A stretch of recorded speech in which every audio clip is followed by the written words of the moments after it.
Nesini çekiyorsun?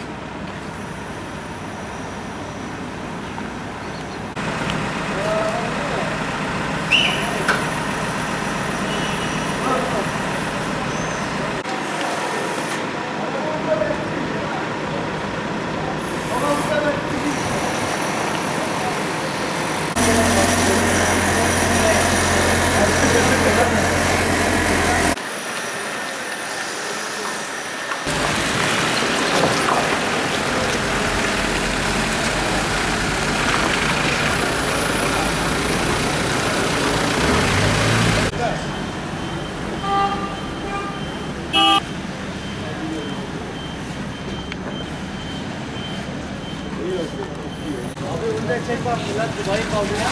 Buradan makineye Yalnız Ramazan ayı itibariyle insanlar biraz rahatsızdır. Bu çalışmaları gece devam ettirseler insanlar daha rahat olur.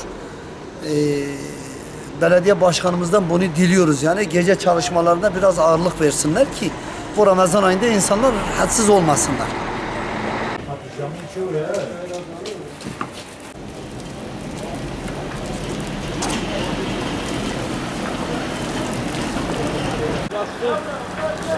Gel.